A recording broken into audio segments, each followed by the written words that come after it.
And we'll share my screen, those online. As we're waking up, there we are. We want to go here. Okay, welcome to our Sunday school class. What we have been doing is our broad theme has been looking at the seekings of man versus the unchanging goodness of our God.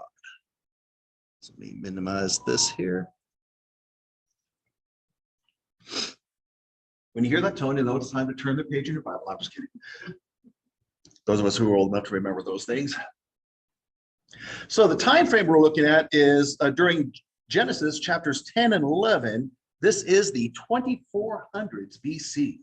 We're looking at the world after the Tower of Babel, and we're aiming towards Abraham. We're looking at the world that Peleg grew up in. Peleg is 5 generations down from Noah through the line of Shem. Shem is still alive right now too. They got 5 generations alive at this time frame we're looking at. What we're looking at specifically, getting ready to see the world that Abraham's going to be born into, is we're spending some time looking at the line of Ham and seeing their development in Africa, specifically Egypt right now, the early days of the pharaohs and all that stuff, just getting a feel and a sense for that. So taking a visual tour, thanks to Google Earth and some other sources. So my whole heart desires is I want to take you there. I want to make it as real and tangible as possible to see the Bible wasn't in a bubble, and this is the world that people were interacting with and aware of and dealing with. So with that, let us start our adventure here. Go to our project. We want this one here and present.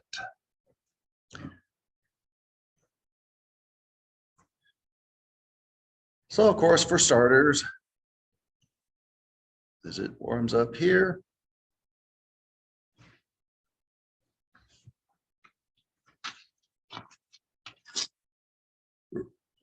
you are, it's all falling into place there. You are here. So here we are at Grace Missionary Baptist Church in Tulare, and we'll be launching out from here. The first thing I'd like us to see today, again, setting the stage for where we're going. Find it here.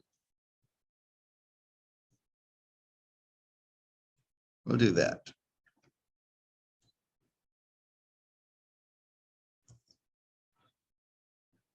Okay, so here's the world that most of the Bible takes place in. Some of it's a little further out in Europe, beyond there.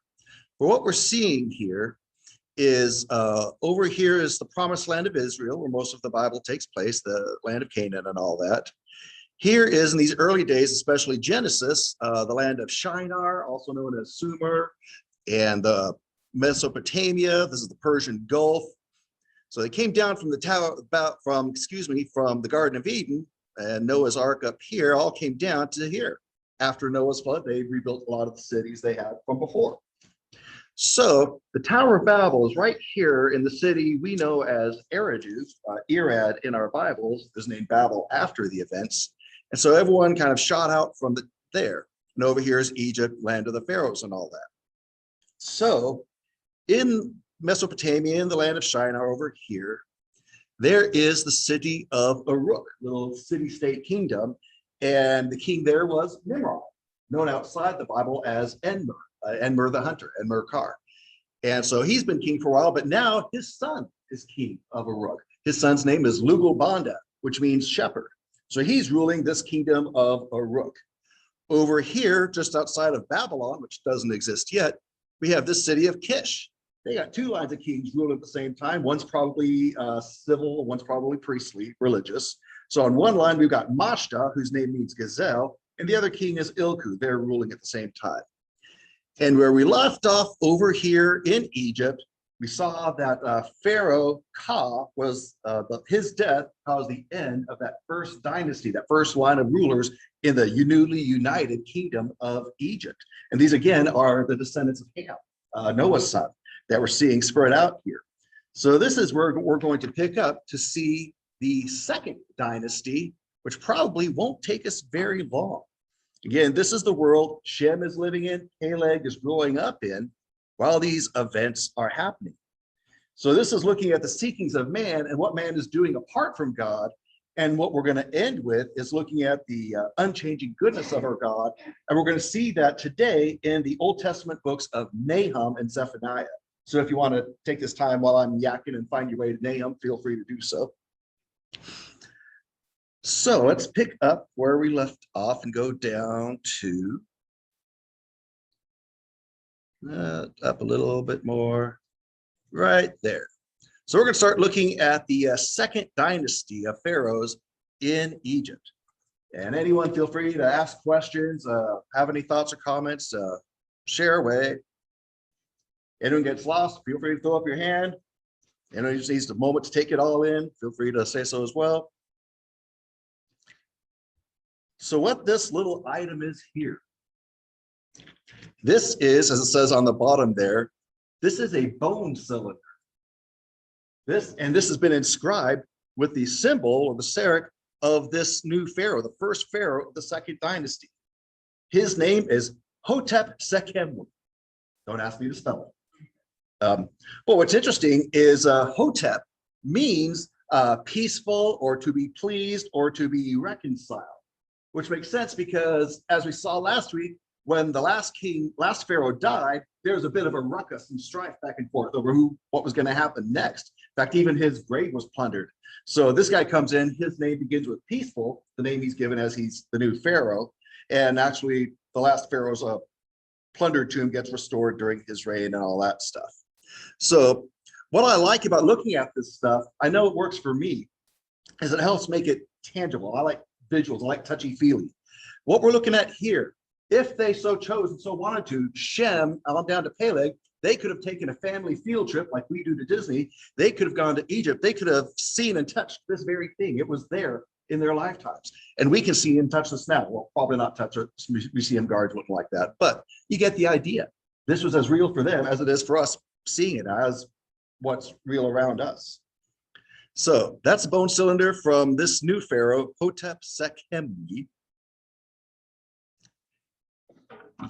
Oops, and there goes my mouse. And there is the entrance to his tomb, his final resting place on this earth anyway. So after him, over back in that city I mentioned, Kish, we got a new king in that B line. We got A and B. New king in B is named Ilta-Sadum. And then we get a new pharaoh in the second dynasty here in Egypt. This guy now is called Nebre. Now, just like we've seen in Rome, they had Caesar Augustus, Caesar Tiberius. Germany had their Kaisers for a while. Russia, before the Soviet Union, they had their czars.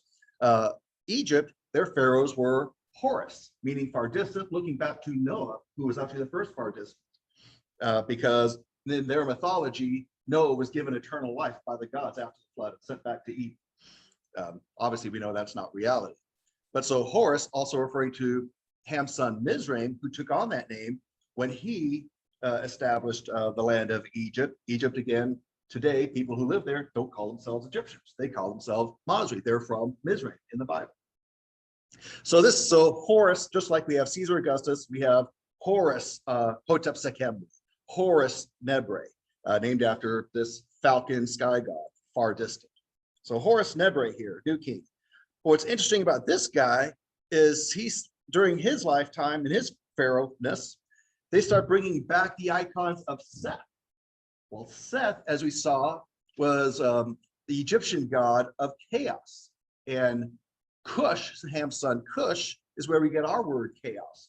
These guys were followers of Cush, who had gone to south of Egypt, Ethiopia and Sudan, in that area. The invaders from the Tower of Babel, who were refugees from there coming to Egypt, they took on his name and banner. They were the followers of Seth. And they had a big battle. The Scorpion King defeated them, the followers of Horus. And so it was after that battle that the Scorpion King and the followers of Horus said, that's enough of this. We need to unite Egypt and have it all under one rule. And so what's interesting about Nebre here is he doesn't just stop at being Horus Nebre. He starts bringing Seth back into the picture, trying to get the best of both worlds here. And so even though the followers from the Tower of Babel were defeated, a lot of their influence and way of doing things carried over into this new life of Egypt under these new pharaohs that are followers of Horus. Also, while this guy was pharaoh, we have a new god. Isn't that cool? We can just all of a sudden get new gods and goddesses. Well, here we have a new one. We have Bastet, who is the feline goddess, cat goddess, originally a lioness, as you see here, with the Wajet cobra above her. But I like this description here. Bastet is the goddess of protection, the goddess of cats, the goddess of perfume and ointments, goddess of fertility, pregnancy, children, music, the arts, and warfare. One of these things is not quite like the others, but then if you have cats, you know that maybe you can get it. So yeah, so that's a new goddess who starts showing up around this pharaoh's reign. So that's that pharaoh. That time moves on. Got a new pharaoh named Ninetjer. That's a statue of him wearing the white crown of rulership there. And then after him, our next pharaoh is Weneg Netbi. And that's his throne name there and the hieroglyphs and symbols there. Now this next guy, a little interesting, he's not a Horus pharaoh. He is a Seth pharaoh. He's not Horus Peribsen, he's Seth Peribsen. So he has no problem claiming that god in his title. What we have here, as it says on the bottom, that's the board of a board game that's called Mehen, that was found in his tomb, in case he got bored. And then another vessel from his tomb. Kind of reminds me of Chinese checkers a little bit.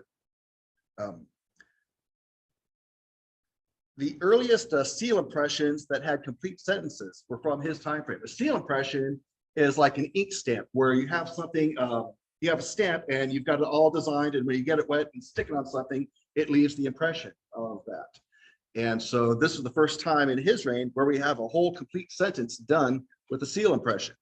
That sentence was, the golden one of Ombos, which was their city, he's unified or handed over the two realms to his son, the king of Lower and Upper Egypt, Peribsen.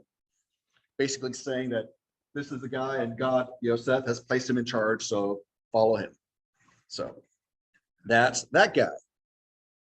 Then we get another guy in Kish A. Mashtas were placed by his son Ariam. His name means male gazelle. So as we fly on through here, we see that's where Peribsen was buried, the city of the dead in Abydos there, the abyss. Our next pharaoh is Neferkara, and that's his cartouche, that's his logo, what his name tag, I said his name. He's followed by Neferkasokar. And that's a seal impression like we were talking about, we stamp it out, so that shows his name. I think it's kind of cool to have a bug critter in your name there. So for those who are into that stuff, that kind of scares me. It looks like a protractor from geometry days. Y'all remember that thing with the pencil and the little pin and then the pencil and spread it out and make your circle and all that stuff. Okay, enough nerdiness. So then after this guy, back over in Uruk, we have a new ruler, Nimrod's grandson, Dumuzi, son of Lugalbanda, known as Dumuzi the fisherman. Now, in their mythology, there's a reincarnation that takes place, and Egypt adopts some of this. So the ruler is like the reincarnation of the last guy. So Dumuzi is considered a reincarnation of Nimrod. He's also known as Asar or Asher, where we get Assyria, Marduk, Osiris. All of these things are continuations of that. We see that in Egypt as well. Well, I'm taking on the Horus name because I'm the reincarnation of the last guy. So that gives me legitimacy, and I'm good carrying it on down. So yeah, and later on, Lugalbanda says that he captures the leader of Kish, Enmi Bara Gessi. I get a kick out of this one. Here we have a pharaoh, and the name here given is Kuzifa, which means erased or missing. Kind of your name here. There's someone here, we don't know who it is, so it's a fill in the blank. That's all we know about that guy there. Continuing on with the descendants of Ham, Now we're getting a little interesting. This guy, known as Horus or Seth Kasekhemwy. This guy was the first one known to have built statues of himself. So there's an example of that right there. He also built a fort that we have the remains of here. This fort at Shunat el-Zabib. He was actually the last one buried in the Tomb of the Dead, Abydos, the Abyss. Last royal tomb here, formed in a trapezoid shape. His tomb was 230 feet long, 56 feet wide at the north, 33 feet wide at the south. It was built of quarried limestone, and that's what's left of it now. Everything we see here is just buried in loose sand. The Sphinx, all of that was all, we didn't even know it was there until we started digging. So that's what's going on there. That brings us to already, well, here we see here, this limestone vessel with the gold cover was in his tomb, Kasekhemwy. So we have that remaining from his time frame. And that brings us to the final pharaoh of the second dynasty. That's it. And this last guy is named Nebka. So the first two dynasties, 1 and 2, together, they're called the early dynastic period. Makes sense, you have 1 and 2, because what's about to happen now is a game changer. It changes everything. The beginning of the third dynasty, this is the birth of what's called Egypt's Old Kingdom period. When we watch those patterns of evidence movies, they show it on the wall timeline, 3 big periods for Egypt: Old Kingdom, Middle Kingdom, New Kingdom. The Old Kingdom is what we're about to enter now, pyramids and all that. The Middle Kingdom was a time of Joseph and Moses, and that's who they dealt with then. The Third Kingdom was the real Ramses II and their conquest and just explosion into power and territory. So that's the New Kingdom. Right now, we're at the birth of the Old Kingdom, with starting with the third dynasty. This goes from 3rd to 7th. And this first pharaoh of this third dynasty, there he is. His name is Djoser, first king of the third dynasty. It's a painted limestone statue. That's what's left of it now. Oldest known life-size statue from Egypt. During his reign, he sent folks to go mine in the Sinai Peninsula for turquoise and copper. He carried the banner of Seth alongside Horus, again, best of both worlds. But what this guy is really, really famous for is the first pyramid on Earth after the Tower of Babel. This screenshot is from a video. You can just watch it on YouTube. I really encourage you. Nathan Hoffman has some really great videos on there on the Bible and the timing of things. What this shows is on 2 lines. Here's the timeline according to Egyptologists, for the most part. Then here's how the timeline lays out with the Bible, especially looking at the Septuagint, the Greek translation of the Hebrew, and how they have an extra 100 years on some of the age of these old guys from Genesis, and how that actually seems to fit and be more consistent. And we've got other confirmation as well, because in some Bibles, it seems like it's only 100 years from the flood to the Tower of Babel. In reality, as the world's repopulating, it's actually 400 years. And again, that fits and makes sense. This is my overriding. He loosely put 3000 BC for the time of the flood. Through the Bible, we're able to map it out, and it's 2893 BC. So that shaves 100 years closer there. He had 150 years here. I erased the 1, so it's actually 50 years. So we got 400 years from the flood in Noah's day to the world repopulating and the Tower of Babel. Got another 50 years as the nations are spreading all over the earth to where we are now, the first pyramid, and that lines up perfectly with what the secular folks say. So this first pyramid is the step pyramid at the city of Saqqara, and this is before the Great Pyramids that we're familiar with. So let's go take our field trip to check out the step pyramid of Djoser, first pyramid on the earth. In red, that's the Exodus route, Mount Sinai over here by Midian. So let's go check out this pyramid. Zoom in here. We saw the Sphinx a few classes ago. That's in place before any of the pyramids. Zooming in a little bit more.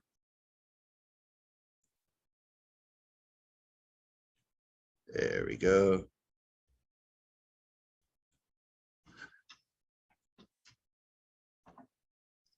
Give that a chance to catch up.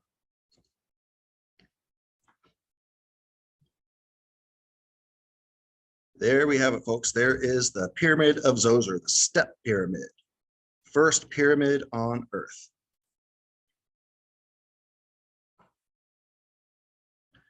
Take a look at some of the photos of it. So this was originally built on that, just that bottom square was all they had, called a mastaba. Then they decided to add another layer on top of it that was smaller. Oh, it works good, do another one. And so they ended up with 6 of these. So they've got a step pyramid here.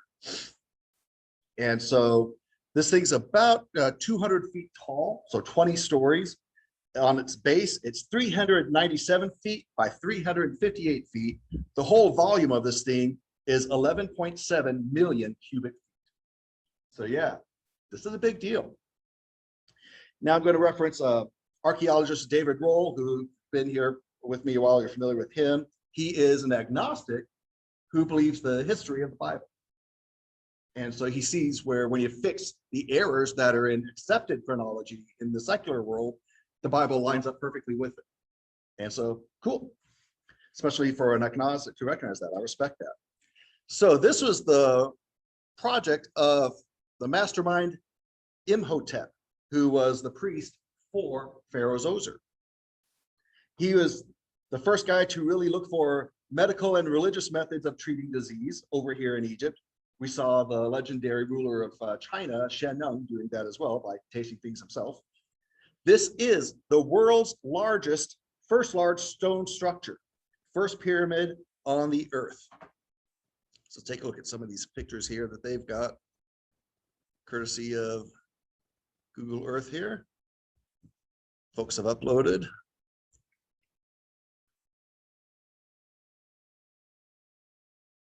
It's thinking about it. Internet connection is unstable. Well, we're working on that. Back and forward. There we are. We'll talk about those columns again in a moment. This picture was just taken in April, or at least just uploaded in April. There's some of the imagery and artwork over here.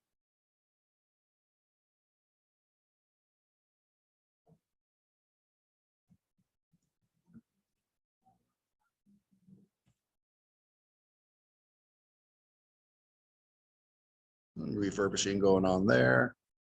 Again, we'll talk about these columns here in a moment, something pretty interesting about those. Hieroglyphs, or as some people like to call them, emojis.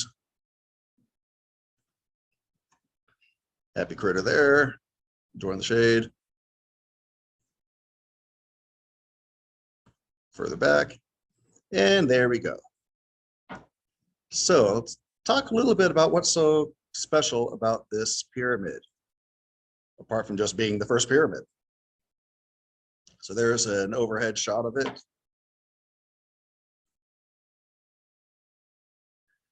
Further back, look at the small people. Again, look at the small people here.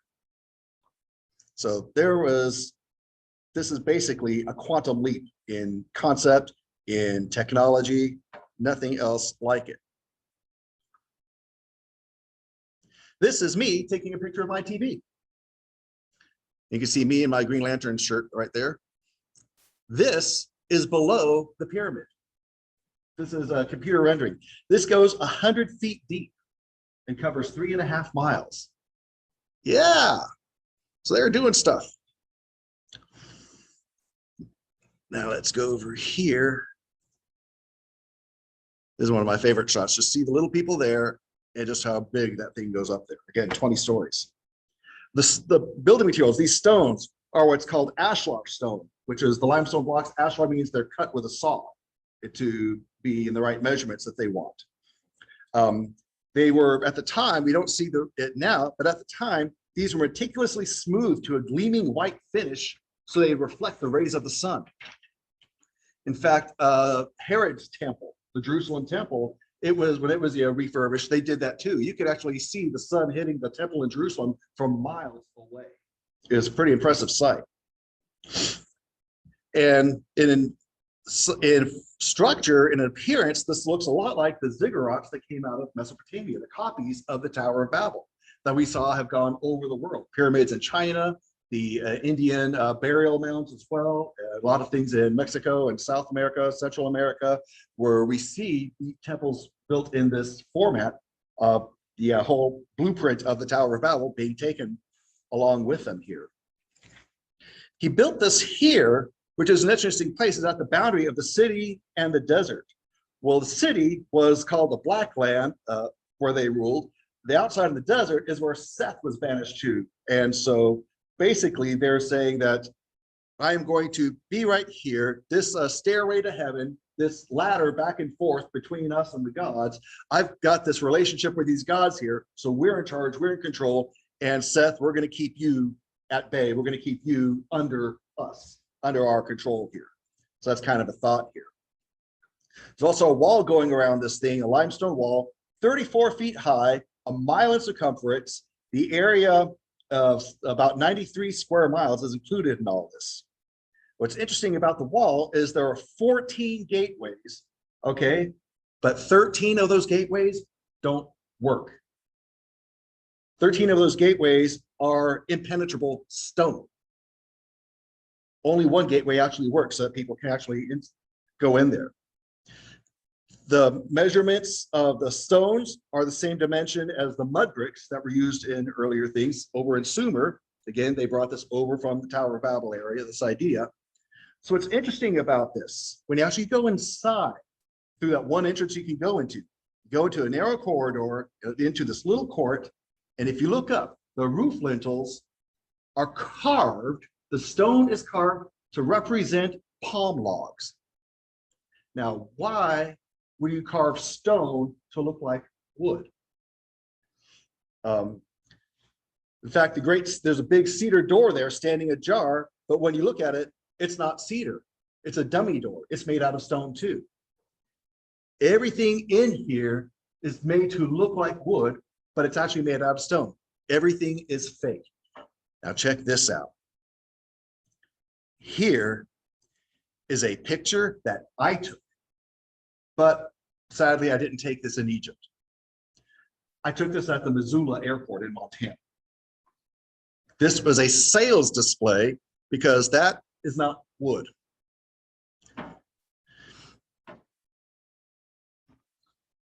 As it says here, these logs are not wood. Take a closer look. This was a sale display for this company, everlogs.com, if you're interested. So if you want things that look like wood but aren't wood, you can go to these folks and get stuff. So when I was being seen off by Brother Maney after my visit there last year, I took these pictures on July 27th of 2000.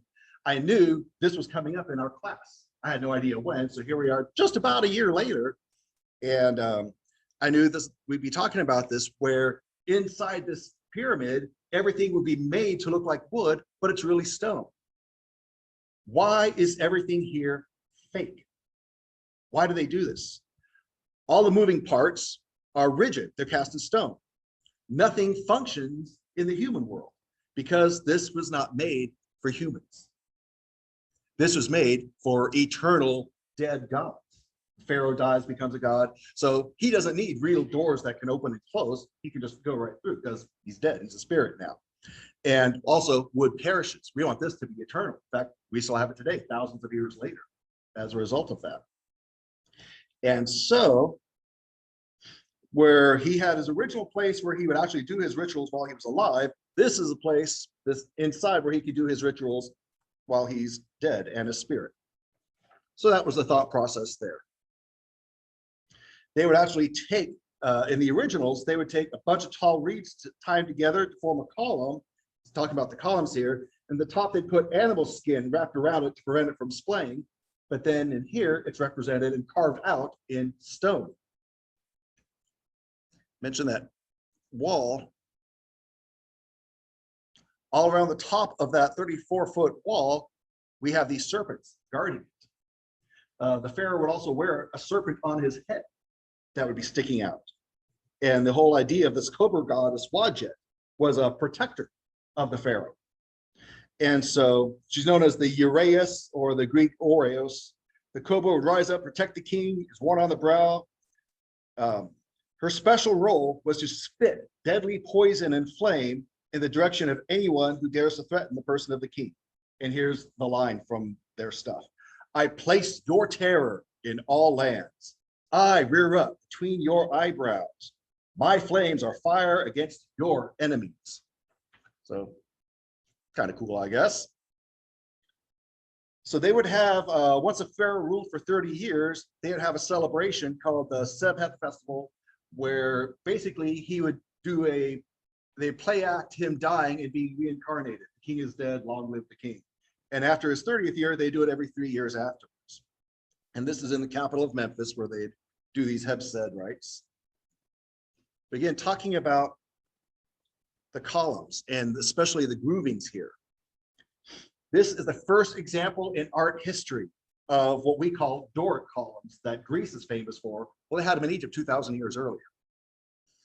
And so, but what this has done, just like everything else was carved to look like wood, this is the stem of a plant. Well, what plant is this the stem of? Let us see.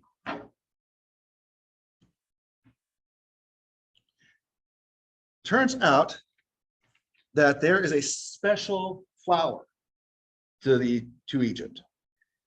It came over from Mesopotamia, from Shinar, Sumer, Susiana, that over. The plant of royalty for Egypt is the lily. Now, the only way a species of long-stemmed lily could grow in Egypt during this time of the pharaohs is if it's brought from the outside. They didn't have any locally. And then they have to carefully nurture it for it to even last. It was never native to the Nile Valley. And so there's a Madonna lily that has a white flower, but this here that we're seeing, which is the one they had, is called Lilium monodelpha, which is this bright yellow that you're seeing here. Here's a close-up of it. This is the royal flower that was the symbol for royalty in Egypt, but it's the flower from home back in Mesopotamia and Sumer and Shinar, where they came from. And that's even goes back to the mountains of the land of Eden, where the Garden of Eden was within. Also, religiously, as we saw back with Nimrod, the six-petaled lily flower was one of the main symbols of the goddess Inanna. He built his temple in Uruk and the Tower of Babel in Eridu. He wanted to worship the goddess Inanna that he took from the mountains area. He went to war with the Lord of Harada to bring down the materials and the wealth from the mountains to build up in his swampy area there in the Persian Gulf, these temples. In Egypt, this is called the Seshen or the Seshehen. It originally meant lily, where nekbet is the word for lotus. So we're talking about two different things. In the Semitic language, the Hebrew languages, Semites, East Semite, West Semitic, the word for lily is Sheshen. This is where we get our name, Susan. It comes from the Hebrew word for lily, the flower of home for the Egyptians here. The capital of Susiana, old city called Susa, it also comes from this name. So here we see, this is the mace head of the Scorpion King, decorated for ceremonial. He didn't actually bash people with this one, just decoration. So there's his scorpion symbol right there. But here we have that six-petaled lily that came back from Mesopotamia, one of the signs of royalty in Egypt. And over here we have, this is from Mesopotamia, and it's got the same thing right here. So they brought it over with them when they came from the Tower of Babel and set everything up.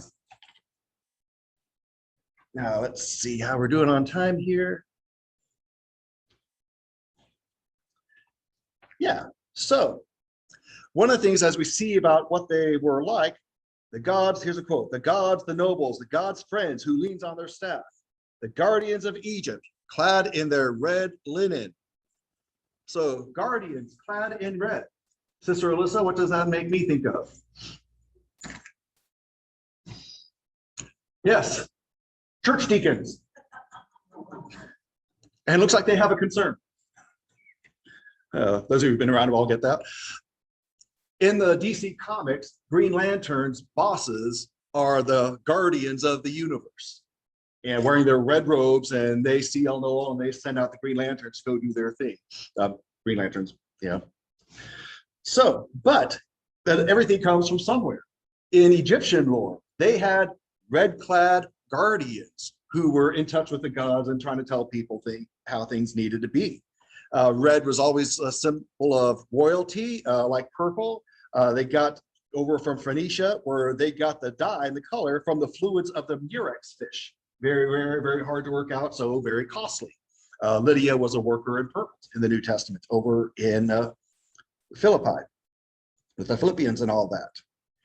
But the color red also takes us even back to New Stone Age times, early times, shortly after Adam, where they would cover the bodies in red ochre from the mud, the red clay in the mud. Adam's name not only means people or man, but it also means red earth.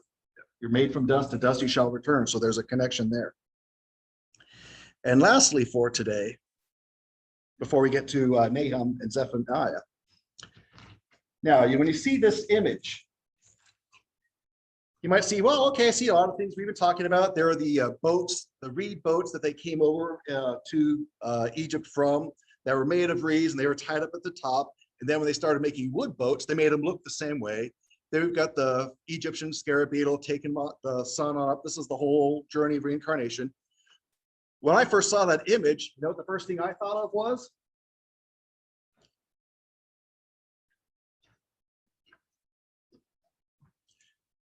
Did you ever stop to think what Journey, the band Journey, was named after? This is not their new album cover, by the way. Yeah, everything comes from somewhere.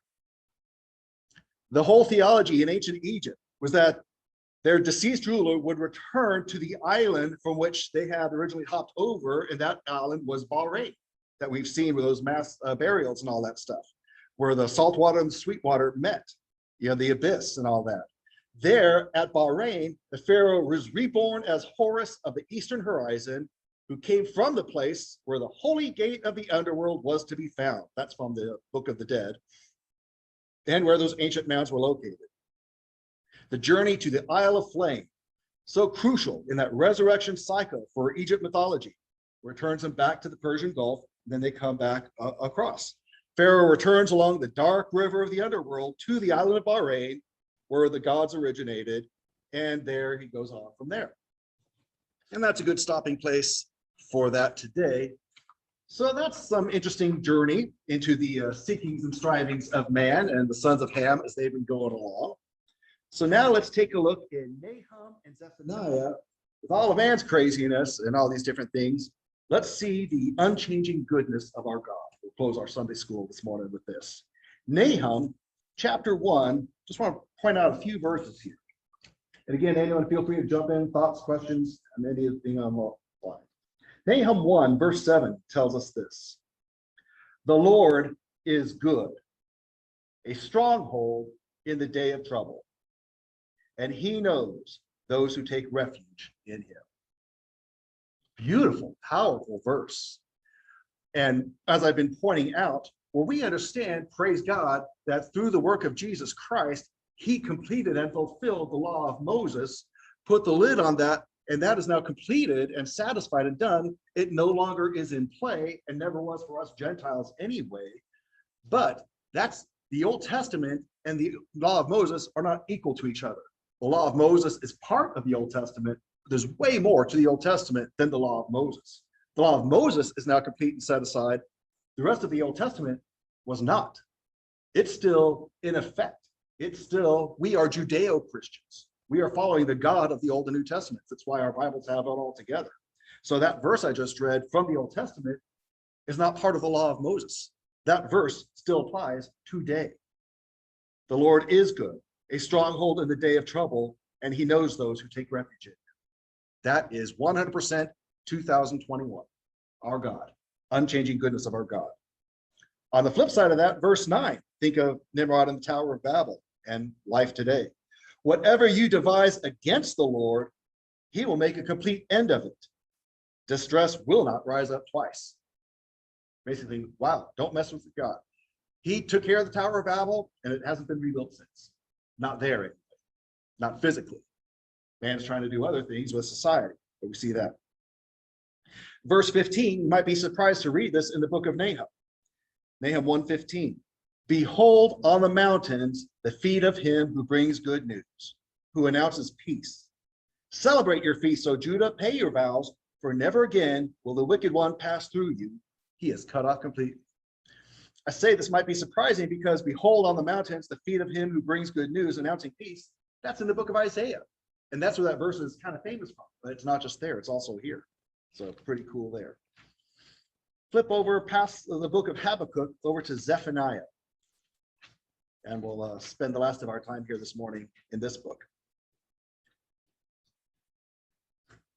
Again, these things are in effect today. Zephaniah 1 verse 12. It will come about at that time that I will search Jerusalem with lamps, and I will punish the men who are stagnant in spirit, who say in their hearts, the Lord will not do good or evil. Well, this applies to us, spiritual Jerusalem, spiritual Israel today. The Lord is looking, and he doesn't want stagnation, stagnant water, not cool stuff grows in that. If we're not growing, we're dying. Stagnant is not moving. God wants us to be alive like his word is alive, and to be living and growing and moving. And especially he's got judgment in store for those who say, the Lord's not going to do good or evil. Meaning, and Ecclesiastes talks about this, just because the Lord doesn't strike lightning right now, people think, okay, I can continue to do my own thing. No, God's aware. He's keeping score. He's recognizing. Don't think that he doesn't care. So don't lose sight of him and don't take for granted. Chapter 3 in Zephaniah, verse 5. The Lord is righteous within her. He will do no injustice. Every morning he brings his justice to light. He does not fail, but the unjust knows no shame.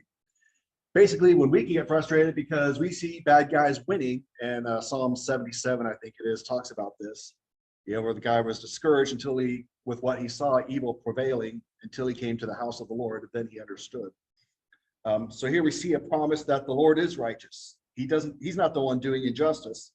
And if we look to him, he is always bringing justice to light. He is bringing truth, justice. I almost said the American way, but this is all found in him. And we'll close reading from verse 9 on down. Great end to the chapter and the book. Verse 9. For then I will give to the peoples purified lips, that all of them may call on the name of the Lord, to serve him shoulder to shoulder. And I just love that imagery. From beyond the rivers of Ethiopia, my worshipers, my dispersed ones will bring my offerings. In that day you will feel no shame because of all your deeds, by which you have rebelled against me. For then I will remove from your midst your proud exulting ones. You'll never again be haughty on my holy mountain. But I will leave among you a humble and lowly people, and they will take refuge in the name of the Lord. Basically, all the strife, all the pride and arrogance that gets in the way of the Lord's will and his work, he's going to remove that. And we're just going to enjoy being humble and peaceful and lowly in his height, not lowly and miserable, but lowly being grateful, recognizing it comes from him, all our blessings and goodness, and letting him lift us up. And that brings us to 13. The remnant of Israel will do no wrong and tell no lies, nor will a deceitful tongue be found in their mouths, for they will feed and lie down with no one to make them tremble. Sign me up. 14. Shout for joy, O daughter of Zion. Shout in triumph, O Israel. Rejoice and exult with all your heart, O daughter of Jerusalem. The Lord has taken away his judgments against you. He has cleared away your enemies. The King of Israel, the Lord, is in your midst. You will fear disaster no more. In that day, it will be said to Jerusalem, do not be afraid, O Zion. Do not let your hands fall limp. The Lord your God is in your midst, a victorious warrior. He will exult over you with joy. He will be quiet in his love. He will rejoice over you with shouts of joy. God is going to shout for joy over us, if we can wrap our heads and hearts around that. 18, I will gather those who grieve about the appointed feasts. They came from you, O Zion. The reproach of exile is a burden on them. He's going to gather those who are sad to be missing out on the joy and the festivals of being in the Lord's house with the Lord's people again. He's going to bring them back out of exile. 19. Behold, I'm going to deal at that time with all your oppressors. I will save the lame and gather the outcast, and I will turn their shame into praise and renown in all the earth. At that time, I will bring you in, even at the time when I gather you together. Indeed, I will give you renown and praise among all the peoples of the earth when I restore your fortunes before your eyes, says the Lord. Again, that is in effect in 2021. This is a promise to take hold of that the Lord has for us to look forward to. So while we see the seekings and strivings of man, especially in this time going from the Tower of Babel to Abraham, praise God for his unchanging goodness that we get to enjoy today. So with that, any final thoughts, comments, questions from anyone? If not, we will pick this up next week and go ahead and turn services back over. Stop the share. And